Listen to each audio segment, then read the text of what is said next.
안녕하세요. 민법통 1썰 민법입니다. 자, 오늘은 차고 쌈박하게 정리하죠. 자, 차고에 의한 의사표시를 갑니다. 자, 우리 다시 복습합니다. 복습. 항상 기본 지인이 아닌 의사표시의 뜻이 뭐냐?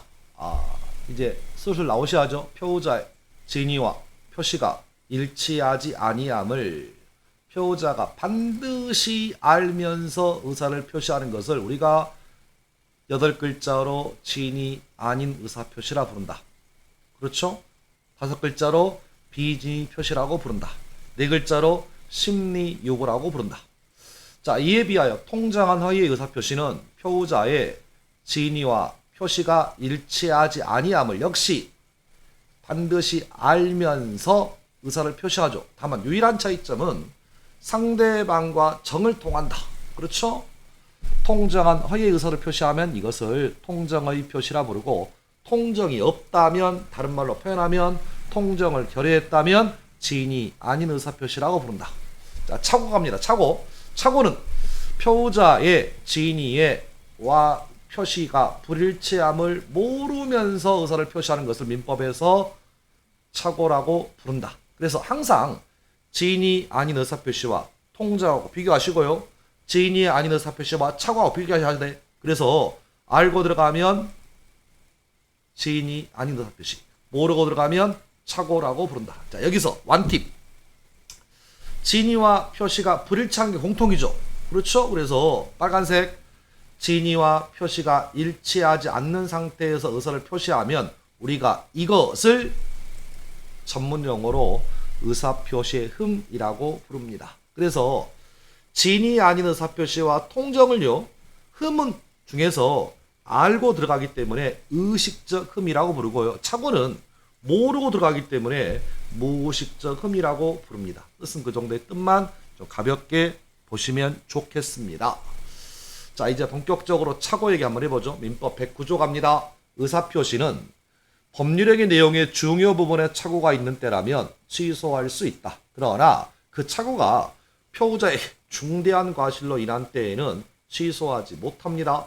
자, 그러면 먼저 하고 싶은 얘기. 착각한 거잖아요. 그렇죠? 착오는 시쳇말로 착각 내지는 헷갈렸다라는 걸 착오라 부르는데요. 그러면 내가 착각에 빠져가지고 계약을 한 거야. 그러면 상대방은 내가 착각에 빠진지 아닌지를 모르잖아요, 지금. 그러니까 원래 원칙은 취소 안 돼요. 자기 잘못이잖아. 다만 우리 법은 그 착각이 굉장히 중요하다. 그 착각 한 번으로 인해서 폐가망신할 것 같아. 돈을 잃을 것 같아. 그러면 법률행위 내용의 중요 부분의 경우라면 그럴 때만 취소할 수 있대요. 됐나요? 그럼 시험 지문에 특이하게 이렇게도 나옵니다. 법률행위 내용의 중요 부분에 착오가 있는 때 하나요. 맞죠? 중요 부분일 때만 취소하시라고. 또한 중대한 과실이 있는 때라면 취소 못합니다. 그럼 역으로 갑니다. 그것이 중요 부분이긴 한데 중대한 과실일 때 그럼 취소 못한다고. 그럼 역으로 중요 부분이긴 하지만 그냥 과실만 있는 거야. 경과실입니다. 중대한 과실에 대응되는, 다른 말은 경미한 과실, 경과실 내지는 그냥 과실이라고 부른다. 그때는 취소 못합니다. 자, 2항. 전항의 의사표시 취소는 선의의 3자에게는 대항하지 못하니까 그렇군요. 우리가 제한능력자, 미성년자의 법률행위 취소할 수 있죠. 또 착오에 의한 법률행위 취소할 수 있죠. 그러면 미성년자의 법률행위이든 착오에 의한 법률행위이든 취소할 수 있는 것은 한 가지인데요. 제한능력을 이유로 취소하는 것은 절대적 취소니까 선의의 3자에게 대항할 수 있지만 착오나 다음 시간에 배우게 될 사기나 강박에 의한 취소는 선의의 3자에게 대항하지 못하는 상대적 취소이다. 됐나요? 됐습니다. 자, 이제 법조항을 분석을 한번 해볼게요. 자, 제목 보세요. 착오를 이유로 취소하기 위한 요건 되어 있죠. 그래서 법률행위 내용의 중요 부분에 착오해야 한다. 두 번째는 표의자에게 중대한 과실이 없을 때만 착오를 이유로 취소할 수 있다. 그러면 구체적인 것을 들어가기 전에 문제 푸는 요령을 보여드립니다. 자, 갑니다. 그러면 반대말로 해석을 하면 중요 부분이 아니라면 취소 못하는 거죠. 그렇죠? 또 중대한 과실이 없을 때만 취소하니까 중대한 과실이 있으면 취소 못하는 거지. 그래서 이제 이렇게 연습하셔야 해요. 예를 들어서 우리가 차후에 조금 이따 배울 텐데 시가에 관한 착오입니다. 시가에 관한 착오. 그러면 시가에 관한 착오는 취소 못하지. 그럼 취소를 못한다는 얘기는 둘 중에 하나란 얘기야.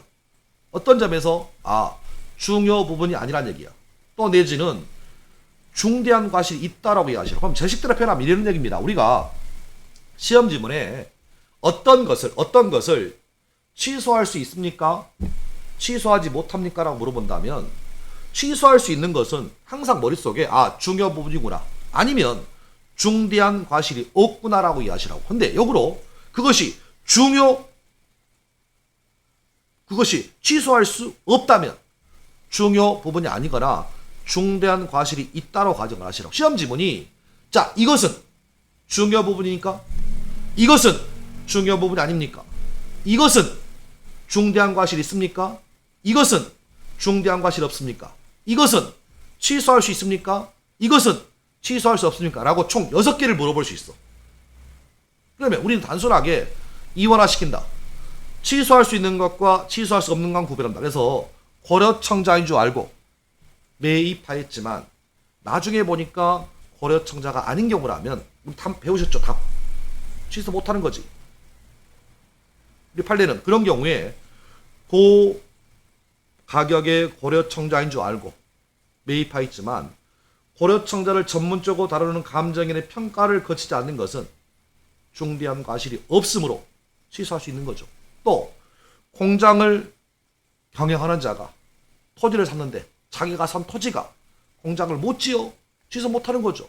그렇죠? 그러니까 이런 식으로 표현이 나오면 고려청자가 취소할 수 있다. 공장 취소할 수 없다라고 나오면 그러면 고려청자는 중요 부분이고 중대한 과실이 없는 거고 공장은 중대한 과실이 있고 중요 부분이 아니라고 해요. 지금 그렇게 연습하시라고. 또 내지는 그래서 시가는 취소 못해요. 그러니까 중요 부분이 아닐 뿐만 아니라 중대한 과실이 있다고 이해하시라고. 또 내지는 건축사 자격의무. 그래서 간판에 배병길 건축학 연구소라고 적어져 있어. 그러면 당연히 그 배병길 씨에게 건축사 자격이 있다라고 착각을 하고 들어가서 설계 영역을 맡겠습니다. 근데 알고 보니까 배병길 씨에게 대학교 교수증만 있는 것이지 자격증이 없어. 그러면 설계 영역 계약을 맡길 필요가 없다. 이랬을 때 취소할 수 있느냐? 예, 우리 판례는 취소할 수 있대요. 그럼 결론이 뭐냐?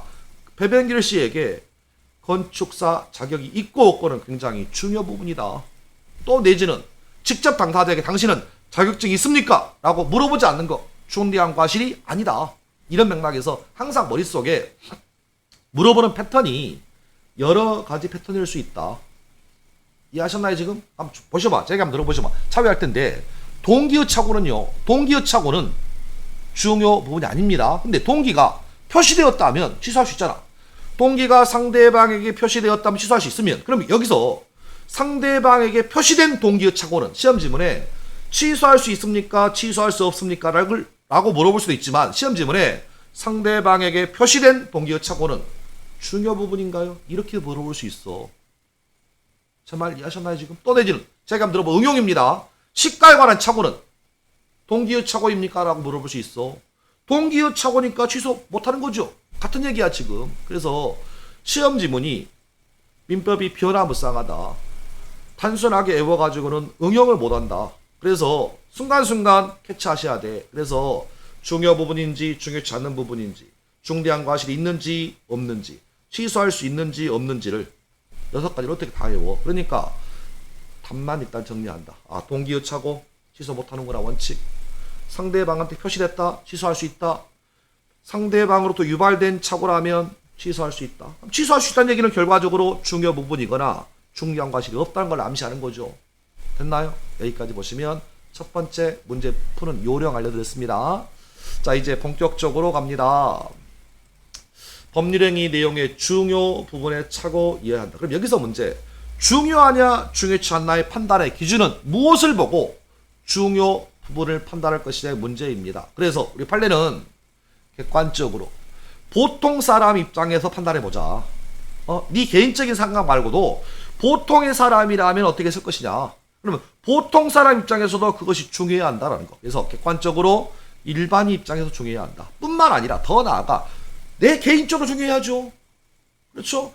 객관적으로 보통 일반인의 사람 입장 중요하시고, 두 번째는 개인적으로 내 입장에서도 중요해야 한다. 더 나아가 판례는 뭐라고 하냐면 표자에게 경제적 손해, 내가 이걸 해버리면 패가 망신하게 돼 있어. 지금 돈을 억수로 이렇게 생겼습니다. 그래서 표자에게 경제적 불이익이 있을 때 비로소 이 세 가지 요건을 모두 갖춰야 비로소 중요 부분이래요. 그런데 여기서 팁입니다.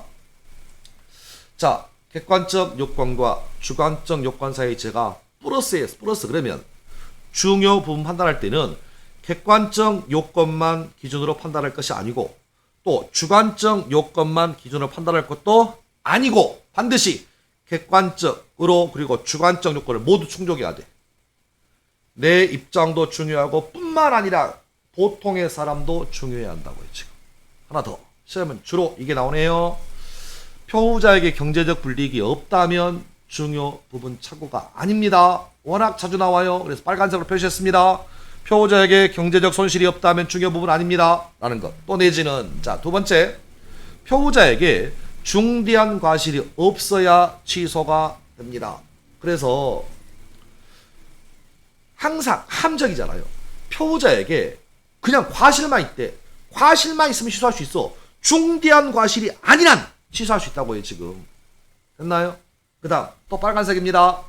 설령 표자에게 중대한 과실이 있더라도 상대방이 그것을 알고서 이용하고 있으면 굳이 상대방을 보호할 필요가 없잖아. 그러니까 원래 원칙 표자에게 중대한 과실이 있다면 취소 못하는 게 원칙이지만 표자에게 중대한 과실이 있더라도 상대방이 그것을 알고서 악용하고 있다면 상대방을 보호할 가치가 없으므로 취소할 수 있습니다. 그래서 반드시 빨간색은 정리하시면 좋겠습니다. 거기까지 정리하시면 좋겠고요. 자, 별표 갑니다. 자, 이제 항상 착오가 나오면 요게 모든 시험의 예상 1번이다. 자, 뭐냐? 증명 관련 책입니다. 그러면 중요 부분인지 중요치 않는 부분인지 중대한 과실이 있는지 없는지에 대한 증명은 누가 할 거냐? 입증은. 그래서 단순하게 정리합니다. 그것이 중요하냐 중요치 않나에 대한 입증 책임은 무효를 주장하는, 즉 취소를 주장하는 표자가 합니다. 이에 비하여 과실이 있는지 중대한 과실이 있는지 과실에 대한 증명 책임은 유효를 주장하는, 취소 못하게 막는 상대방에게 있습니다. 반드시 정리하셔야 돼. 그래서 자, 첫 번째 이번 시간에 반드시 정리할 착오 관련해서 무조건 예상 1순위는 이겁니다. 증명 책임에 관해서 반드시 정리하셔야 합니다. 그래서 중요 부분에 대한 증명 책임은 무효 주장자, 취소하려는 표자에게 있고, 이에 비하여 과실 여부에 대한 증명 책임은 유효를 주장하는 상대방에게 있습니다. 됐나요? 네, 거기까지 정리하시면 좋겠습니다. 자, 그 다음 착오에 관련된 중요 판례 좀 정리하는데, 물론 판례 중요하죠. 근데 이 판례를 모른다고 해서 점수가 떨어지거나 오르지나, 물론 알면 도움은 되겠죠. 근데 결정적인 답은 아닐 거예요. 지금 개인적으로 항상 보면. 그러니까 예를 들어서 판례는 항상, 물론 지금까지 했던 건 판례긴 합니다만은 중요 판례가 있고 중요 판례가 있지. 지금 하는 건 다 중요 판례긴 합니다만은 다른 시험에 자주 나오긴 합니다. 우리 시험도 많이 나오겠죠. 근데 이런 것에 너무 신경 쓰지 마시라고요. 그래서 일단은 중요 판례 갑니다. 자, 법률행위 중요 부분의 착오라 함은 표자가 그러한 착오가 없었더라면 의사표시를 하지 않았으리라고 생각될 정도로 중요한 것이어야 하거나가 아니야. 하고 보통 일반인도 표자의 처지에 섰더라면 그러한 의사표시를 하지 않았으리라고 생각될 정도로 중요한 것이어야 한다. 뭔 얘기냐? 자, 노란색. 중요 부분 판단할 때는 표자 입장에서 중요해야 되고 보통 일반인 입장에서 중요해야 한다. 그래서 아까 봤던 중요 부분 판단할 때는 주관적 요건과 함께 객관적 요건도 함께 고려하라 그 얘기입니다. 표자 보통 일반인 사이에 고잖아. 그리고 또는이 아니잖아 지금. 그렇죠? 객관적 요건뿐만 아니라 주관적 요건도 함께 고려해야 합니다. 첫 번째 팁 정리하시면 되겠고, 자, 두 번째, 만일 그 착오로 인하여 표자가 무슨 경제적 불이익을 입은 것이 아니라고 한다면 중요 부분 아닙니다. 그래서 좀 어려운 판례 설명합니다. 그래서 보통 나오는 것은 두 번째 판례인데 이 판례에서 좀 심하던 판례가 이겁니다. 주채무자의 차용금 반환 채무를 보증할 의사로 공정증서의 연대 보증인으로 서명 날이라 했는데 그 공정증서가 주채무자의 기존의 구상금 채무 등에 관한 준소비대차 계약의 공정증서에 있던 경우라면 경제적 불이익이 없으므로 중요 부분 아니래. 쉽게 표현합니다. 보증인이요. 보증인이 친구가 보증을 서달라고 하니까 보증을 섰습니다. 그런데 어제 빌린 것에 대해서 보증을 쓰려고 했는데 보증서가 작년에 빌린 거 보증 쓴 거야 지금. 근데 보증 금액이요 1,000만 원까지입니다. 그래서 어제 빌린 1,000만 원 오늘 보증을 쓰려고 했는데 1년 전에 빌린 1,000만 원을 보증 쓴 거야. 그러면 어차피 보증인에게는 1,000만 원까지는 주채무자를 위해서 보증 의사가 있었잖아. 그러면 어제 빌린 1,000이나 1년 전에 빌린 1,000이나 어차피 1,000만 원까지는 보증의 의사가 있었기 때문에 어제 빌린 1,000이든 작년에 빌린 1,000이든 나한테 소리가 없잖아. 그래서 이런 경우라면 중요 부분이 아니랍니다. 그래서 눈에 박아두시면 좋겠습니다. 좀 어렵게 나오는 시험들은 여기까지도 출제한다. 됐나요? 거기까지 보시면 되겠고. 자, 그 다음 네 번째 판례가 요즘 이렇게 한 번씩 뜨는 지문이에요. 의사표시 당시에는 착오가 있더라도 그 사정 변경에 의하여 표고자에게 유리. 그렇군요. 그러니까 계약할 당시에는 불리했어. 나한테 손해가 있었는데 시간이 가다 보니까 이게 손해가 없는 거야. 유리하게 된 거야. 그러면 경제적 불이익이 없잖아. 취소 안 됩니다. 그 얘기야. 착오를 이유로 의사표시를 취소할 수 없습니다. 됐나요? 여기까지 정리하시면 땡큐 되시겠습니다. 자, 그 다음 갑니다. 부동산 매매에서 시가에 관한 착오. 평당 500인 줄 알고 샀는데 평당 300이더라. 시가에 관한 착오는 동기의 착오에 불과하기 때문에 중요 부분의 착오가 아니다. 자, 그러면 단순하게 외우지 마시고요. 시험 지문에 두 가지 파트로 나온다.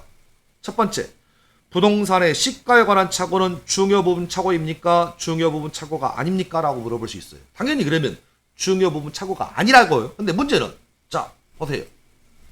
동기의 착오입니까? 라고 볼 수 있어. 부동산 시가에 관한 착오는 동기의 착오입니까? 라고 물어본다면 취소 못하는데? 그러면 취소가 못한다는 얘기는 중요한 부분이 아니라는 얘기잖아. 그러니까 동기의 착오라는 거지. 그래서 두 가지 패턴을 좀 정리하시면 좋겠습니다. 자, 그 다음 토지 1389평을 경작할 수 있는 농지인 줄 알고 매수하였지만 그중 반 이상 600평이 하천이래. 자, 전부가 다 농사 지을 수 논인 줄 알고 1389평을 매입했는데 문제는 토지 대장을 떼어보니까 600평이 하천이랍니다. 물론 1389평이 다 논이야 실은. 그런데 문제는 토지 대장을 떼어보니까 경계가 그중 반 정도가 하천이야. 경계가. 그러면 하천은 국가거잖아. 내게 아니잖아. 지금 굉장히 중요합니다. 어디까지가 땅인지 그게 헷갈린 거야 지금. 중요 부분입니다. 중요하겠죠. 그래서 이것을 우리는 무엇이라 부르느냐, 이걸 이렇게 부릅니다. 토지의 현황에 관한 착오다. 그러니까 다시 시험 지문에 이렇게 나오는 판례도 있지만 이것보다는 오히려 줄입니다. 왜? 우리가 줄이는 걸 좋아하잖아. 그래서 토지의 현황에 관한 착오 중요 부분이에요. 같은 판례입니다. 자, 그 다음 인접 대지 경계선이 자신의 대지 경계선과 일치하는 것으로 잘못 알고 경계선에 담장을 설치하기로 합의한 경우라면 중요 부분 착오에 해당합니다. 각설하고 이 판례를 이렇게 줄입니다. 토지의 경계에 관한 착오 중요 부분 착오랍니다. 됐나요? 예, 됐습니다. 자, 그 다음 건물 및 부지를 현상대로 매수하였다면 부지의 지분이 다소 부족하다. 매매계약의 중요 부분 착오가 아닙니다. 지분이 부족하면 감액해달라고 청구할 수 있을 뿐이지 계약 자체를 착오를 이루 취소 안 돼요. 이걸 뭐라고 할 것이냐? 줄입니다. 이제 지적의 부족, 지분이 부족하는 것은 매매 대금 감액 청구에 될 뿐이지 착오를 이유로 취소 못해요. 이런 식으로 응용하시라고. 그래서 판례의 원문이 있지만 이 판례의 원문이 줄어든다. 그래서 줄을 때 표현을 기억합니다. 토지의 현황 경계에 관한 착오는 중요 부분이 있지만 자, 지적이 부족하다, 지분이 부족하는 것은 중요 부분 착오가 아닙니다. 다시 한번 확인하시면 좋겠습니다. 자, 역시 어려운 판례가 또 나왔습니다. 갑이 채무자란이 백지로 된 근저당권 설정 계약서를 제시받고 채무자가 자기 친구 을인 줄 알고 근저당 설정 계약자로 서명했는데 그 채무자가 병으로 바뀌어 있대요. 그러면 갑은 보증인이겠네. 그렇죠? 자기 친구 을이 보증을 서달라고 하니까 물상 보증인 자기 집을 담보로 해서 보증을 하려고 합니다. 근데 친구를 위해서 선 보증 계약을 보니까 나중에 보니까 병으로 되어 있어. 병은 알지도 못한 사람이야. 그러면 보증인 입장에서 중요하잖아 지금. 그러면 보증인 입장에서는 채무자가 을로 알았는데 아직 병이라는 거야. 그러니까 채무자 헷갈린 거예요. 그러면 요 지문을 뭐라고 표현할 것이냐. 줄입니다. 채무자 헷갈렸다. 그래서 채무자의 동일성에 관한 착오는 중요 부분입니다. 중요하겠죠. 근데 이것을 이렇게도 어렸습니다. 근저당권 설정했잖아. 근저당권 설정 계약에서 채무자의 동일성에 관한 착오라고 합니다. 역시 중요 부분이에요. 근데 이것도 시원찮아 가지고 또 말을 만듭니다. 누가 착각한 거예요? 네. 근저당권 설정 계약에서 채무자의 동일성에 관한 물상 보증인의 착오. 그래서 갑이 채무자란이 백지로 된 근저당권 설정 계약서를 제시받고 여기 긴 지문. 그렇죠? 짧은 지문. 채무자의 동일성에 관한 착오. 좀 느렸으면 근저당권 설정 계약에서 채무자의 동일성에 관한 착오. 좀 더 느렸으면 근저당권 설정 계약에서 채무자의 동일성에 관한 물상 보증인의 착오는 중요 부분의 착오입니다. 이렇게 어떻게든 나오든지 간에 공인중개사, 감정평가사, 주택관리사 모든 시험에 다 나왔어 지금. 다만 그 판례가 이 판례인지를 모를 뿐이야. 그러니까 자꾸 전 연습하시면 좋겠습니다. 여기까지 보시면 되겠고.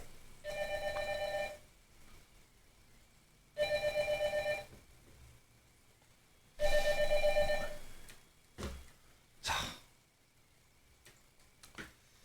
시간이 20분 찍어가지고 부동산에 앉아있는데 옆에 부동산에 전화가 왔네요. 네, 그래도 죄송합니다. 이게 끊을 수가 없어가지고 죄송합니다. 자, 이어가겠습니다. 자, 죄송합니다. 공상 찍을 때는 이거 인강 찍을 때는 전화기도 막아야 되나 참 힘듭니다. 자, 그래서 저녁에 찍는데 오늘은 자 됐습니다. 자, 죄송합니다. 여러분 죄송합니다. 자, 이래서 방금 했던 얘기를 정리합니다. 중요 부분에 착오가 있고 중요치 않는 부분의 착오를 두 가지로 구별한다. 그래서 방금 읽었던 것처럼 토지의 현황 경계에 관한 착오는 중요 부분의 착오이다. 그렇죠? 채무자의 동일성에 관한 착오 중요 부분이다. 그 다음에 요거 판례 좀 기억해보죠. 판례 좀 기억할게요. 양도소득세에 관한 양 당사자가 동일한 착오에 빠진 경우입니다. 쉽게 표현하면 이런 얘기입니다. 양도소득세 요즘 이제 집을 사고 팔면 제일 머리 아픈 게 양도소득세예요. 그렇죠? 그래서 양도소득세가 1억이 나올 줄 알고 이제 매도인과 매수인이 계약을 합니다. 그런데 통상적으로 양도소득세는요, 매도인이 내는 게 맞아요. 근데 가격을 낮춰주는 대신에 양도소득세를 매수인이 부담하기로 합니다. 그런데 실제로 계약을 체결하고 양도소득세가 나와서 보니까 이게 3억이 나온 거예요. 1억 정도면 매수인이 부담하기로 하려고 했는데 너무 많이 나온 거야. 그럼 양 당사자가 다 빠졌잖아, 착오에. 이것을 우리가 중요 부분입니다. 이걸 줄여서 뭐라고 하냐면 법률의 착오라고 불러요. 세액에 관한 착오잖아. 양도소득세 세액이야. 법에 나와 있잖아. 양도세 얼마 나와 있잖아. 이것을 법률의 착오라고 합니다. 이거 중요 부분입니다.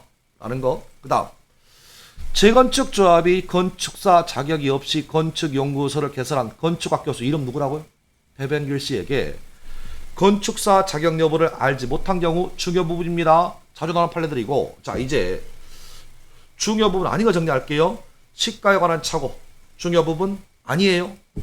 목적물의 소유자에 관한 착오 중요 부분 아니에요. 소유자가 누군지는 중요치 않지. 건물 살려고 했으면 사면 되는 거잖아요. 갑이 소유자인지 우리 소유자 의미가 없잖아. 지금 소유자의 동일성에 관한 착오는 중요 부분 아니라는 거. 자, 그 다음, 지적이 부족하고 지분이 부족한 중요 부분 아닙니다. 또 내지는 경제적 불이익이 없는 경우라면 중요 부분 아니라고 그랬습니다.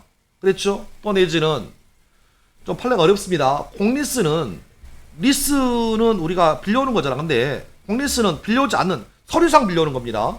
공리스에서 리스 물건의 존재 여부에 관한 보증인의 착오 역시 중요 부분 착오가 아니래요. 그래서 물론 이것 말고도 수천 가지 판례가 있지만 최소한 이 정도만 정리하셔도 여러분이 보시는 시험이라면 충분할 걸로 보여집니다. 자, 이렇게 정리하시면 되겠고. 자, 그 다음, 착오의 유형 관련해서 몇 가지 좀 정리하죠. 착오의 유형. 그래서 한번 들어보세요. 표시상의 착오. 표시상의 착오는 뭐냐? 제가 상대방에게 5만 원이라고 표시할 것을 5천 원으로 표시한 거예요. 문자로. 예를 들어서 5만 원 표시할 것을 제가 실수로 공 하나 빼먹은 거예요. 그런데 문제는 제가 그걸 모르는 거야. 제가 5천 원이라고 쓴 걸 모르는 거야. 그리고 문자를 보낸 거예요, 지금. 이걸 뭐라고 한다?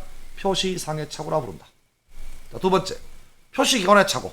예를 이런 얘기입니다. 제가 제 아들한테, 아들, 아빠가 불러주는 대로 문자 보내. 아버지는 저는 아들한테 5만 원이라 불렀어. 근데 아들이 실수한 거죠. 5천 원이라고. 그래 보낸 거야. 이것을 표시기관의 착오. 또 내용의 착오. 예를 들어서 미국의 달러와 1달러와 영국의 파운드 1파운드를 동일한 값어치로 오인했습니다. 그렇죠? 달러를 쓰는 나라가 미국도 있고 홍콩도 있다고 합니다. 그래서 홍콩 1달러와 미국 1달러를 동일한 가치로 오인한 거야. 이것을 내용의 착오라고 부른다. 자, 그리고 방금 봤던 법률의 착오 제일 중요한. 어찌됐든 간에 표시상의 착오이든 표시기관의 착오이든 내용의 착오이든 법률의 착오이든 관계없이 이건 착오를 이유로 취소할 수 있습니다. 그런데 하나가 좀 헷갈립니다. 전달기관의 착오예요. 전달기관의 착오는 뜻이 이런 뜻입니다. 갑에게 가야 될 편지가 집배원의 실수로 을에게 전달된 경우입니다. 그러니까 제가 갑한테 보낸 편지가 집배원의 실수, 전달기관의 실수로 을에게 간 거예요. 그러면 갑에게는 편지가 안 갔잖아 지금. 따라서 의사표시 부도달의 문제니까 갑에게는 편지가 간 적이 없으므로 저하고 갑 사이에는 계약이 체결되지 않았어. 따라서 계약이 성립되지 않았기 때문에 착오를 이유로 해서 취소하지 못합니다. 됐나요? 예. 이렇게 좀 정리하시면 되겠고. 그래서 빨간색 정리합니다. 빨간색 법률의 착오 취소합니다. 법률의 착오도 착오예요. 다시 한번 확인하시면 좋겠습니다. 올해 주택관리사 7월달 보는 시험, 올해 11월 말에 보는 공인중개사 시험에서 나올 것 같아요. 법률의 착오도 대충 뭐라고요? 양도소득세를 매수인이 부담하기로 약정했는데 생각보다 많이 나왔다. 요게 쌍방의 착오, 법률의 착오. 그렇죠? 다시 한번 팁 정리하시면 되겠습니다. 자, 그 다음 착오의 유형 중에 요즘 모든 시험에 3문제가 나오는 한 지문이 나오는 동기의 착오죠. 동기의 착오. 그렇죠? 일단 갑니다. 동기는 의사표시의 구성요소가 아니래. 따라서 동기의 착오는 법률의 내용이 아니야. 그러니까 착오를 이유로 취소 못합니다. 제 식대로 표현할게요. 제가 저 집을 사면 분명히 오를 거야. 실제로 거주할 목적 없이 투기의 목적으로 집을 삽니다. 그러면 투기의 목적으로 사는 것은 제 마음속에 감춰놨겠지. 상대방이 알 길이 없어. 그러니까 동기는 표시되지 않았으면 상대방이 알 길이 없으니까 의사표시 구성요소가 아닙니다. 근데 우리 법은 의사표시의 내용이어야 돼. 동기는 의사표시가 아니기 때문에 동기의 착오는 착오를 이유로 취소 못해요. 그런데 자, 천천히 합니다. 원칙 동기는 취소 못합니다. 다만 우리 판례가 상대방에게 표시했거나 아니면 상대방으로부터 유발된 동기의 경우라면 표시 여부를 불문하고, 이 말의 의미는 표시하지 않더라도 취소할 수 있습니다. 두 가지 경우에서 상대방한테 표시됐거나 아니면 설령 표시되지 않을지라도 상대방으로부터 유발된 동기의 착오는 취소할 수 있습니다. 됐나요? 따져보시고. 자, 그래서 워낙 중요한 판례고요. 자, 중요 판례 두 가지 더 보죠. 표자가 동기를 의사표시 내용으로 삼기로 하는 표시하면 충분하고, 그 동기를 의사표시 내용으로 삼기로 하는 합의까지 이루어질 필요는 없대요. 그럼 시험 지문에 이렇게 나올 거예요. 동기의 착오를 이유로 취소하기 위해서는 표시하고 뿐만 아니라 합의까지 이루어져야 한다. X. 표시하면 충분하고 합의까지 이루어질 필요는 없다. 선장님, 합의까지 이루어질 필요는 없다는 얘기는 무슨 뜻입니까? 라고 또 문자로 질문을 했어요. 이 얘기입니다. 예를 들어서 이런 겁니다. 자, 보세요. 신도시가 들어선다고 믿고 투기의 목적으로 매매계약을 체결한 거예요. 됐나요? 그런데 동기유착오입니다. 그런데 계약하는 과정에서 내가 당신 땅을 사는 이유는 신도시가 들어온다는 얘기를 듣고 시세보다 비싸게 주고 사는 겁니다. 라고 표시만 하면 돼요. 계약서에다가 신도시가 들어선다고 알고 계약을 합니다. 만일 신도시가 들어서지 않으면 계약을 물을게요 라고 이렇게 계약서에 명시할 필요는 없다는 겁니다. 물론 명시해도 취소가 되겠죠. 근데 굳이 계약서에 명시하지 않더라도 표시하는 순간 상대방이 알고 있잖아. 제 말 이해했어요 지금? 응? 됐죠? 그래서 그렇게 좀 의미 잡으시면 되겠고, 자 빨간색 있네. 빨간색. 상대방으로부터 유발된 동기착오가 뭐냐? 대표적으로 나오는 게 이런 겁니다. 귀속재산. 쉽게 표현하면 나라 땅이에요. 나라 땅이 아님에도 불구하고 공무원이 와서 뭐라고 하냐면 당신 나라 땅이야 그거. 당신 소유권자 아니야 라고 하니까 보통 평범한 시민이라면 그래? 내 땅이 아닌가? 그거 그렇게 해서 나라 땅을 국가에 승인한 겁니다.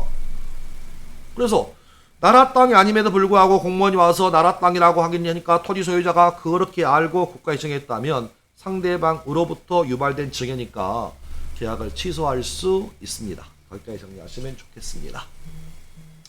자, 동기유착오 관련해 가지고 케이스가 나온다. 그러면 이렇게 나올 거예요. 법령상의 제한, 법령상의 장애로 토지를 목적대로 사용할 수 없는 경우라면 이것이 동기유착오를 물어보는 사례형 지문입니다. 쉽게 표현합니다. 예를 들어서 제가 돼지우리, 양돈 돼지우리를 키우려고 양돈 단지, 돼지 막사를 지으려고 땅을 매입했습니다. 그런데 사고 보니까 그 구역은 양돈 단지 조성이 불가능한 지역이야. 축사를 못 짓습니다. 그러면 땅을 살 필요가 없었잖아. 그러면 내가 왜 양돈 단지 막사를 못 짓습니까? 법 때문에 못 지어. 법 때문에. 토지 제한구역에 물어서 법 때문에 못 지어. 그러면 이렇게 또 토지를 매입해서 고층 아파트를 지으려고 토지를 매입했는데 문제는 법령상의 제한, 비행 금지 구역이 묶여 있어. 그러니까 19층 이상 못 올라가. 그럼 사람 하나잖아 지금. 그러니까 이렇게 고층 아파트를 지을 수 없었다. 내지는 양돈 단지 조성이 불가능하다. 아, 이것이 법령상의 제한이구나. 시멘트가 부족해서 고층 아파트를 못 짓는 게 아니라고 지금. 법 때문에 못 짓는다. 아, 이것이 동기유착오이구나. 따라서 원래 원칙은 취소하지 못하지만 상대방에게 표시되었거나 상대방으로부터 유발된 동기라면 취소할 수 있다. 여기까지 응용됐습니다. 거기까지 보시면 좋겠고, 방금 했던 얘기고요. 자, 마지막입니다. 요즘 유튜브 한 번씩 보는데 애들 보는 유튜브 보니까 재밌는 게 하나 있더라고. 처음에는 재미없었어요. 근데 하다 보니까 좀 재밌더라고요. 그래서 자, 착오 관련해서 깜입니다. 착오는 이게 깜이에요. 깜이지. 그래서 착오는 이거야. 착오는 이거야. 지금 보여드리는 판례 4-5개만 깜이야. 그러니까 요것만 정리하시면 착오 패스야 그냥. 모든 시험 독공통이야. 하다 보니까 이제 그래도 명색이 민법 강사니까 국가에서 보는 국가공인 시험을 1년에 8개, 9개를 분석하는데 착오는 이게 깜입니다. 아시죠? 자, 갑니다. 당사자의 합의로 착오로 인한 의사표시에 관한 민법 109조의 적용을 배제할 수 있다. 즉 무슨 얘기냐면 계약을 체결할 때 착오가 있더라도 취소하지 않겠습니다 라고 하면 그게 먼저라고요. 즉 109조 착오를 이유로 취소할 수 있다는 요 규정이 이미 규정이니까 얼마든지 합의로 착오를 이유로 배제할 수 있습니다. 첫 번째 팁. 두 번째 팁. 착오를 이유로 취소한 자는 설령 착오를 이유로 취소한 결과 상대방이 손해 입었어도 상대방이 입은 손해를 배상할 의무가 없습니다. 이유는 착오를 이유로 취소하는 것 자체가 위법이 아니거든요. 설사 위법이 아니니까 취소의 결과 상대방이 손해 입었다 할지라도 불법행위 아닙니다. 따라서 불법행위에 대한 손해배상 의무가 없고, 역으로 상대방도 네가 취소하는 바람에 내가 그만큼 손해 입었다는 것을 이유로 불법행위를 이유로 손해배상 청구 못해요. 두 번째 팁 확인하시고, 자, 세 번째 팁.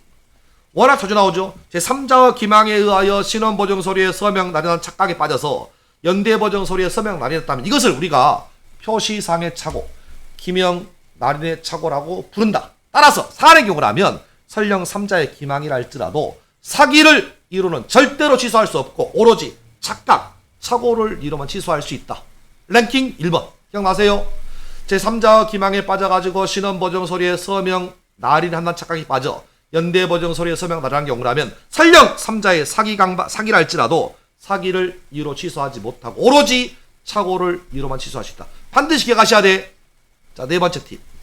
매매계약이 적법하게 해지된 다음이라 할지라도 매수인은 착오를 이유로 취소할 수 있죠. 해제되었어도 취소할 수 있다. 자, 그 다음 매도인의 하자담보 책임이 성립하는지 관계없이, 즉 매도인이 해제에 의한 책임을 묻든 묻지 않든 상관없이 매수인은 착오를 이유로 취소할 수 있다. 민법 껌이지.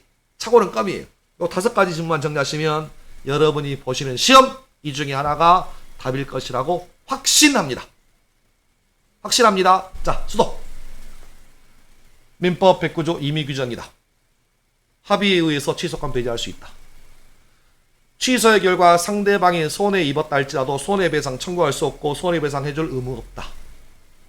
자, 표시상의 착오는 기망을 이유로 취소할 수 없고 착오를 이유로만 취소해라. 해제가 되어도 취소할 수 있다.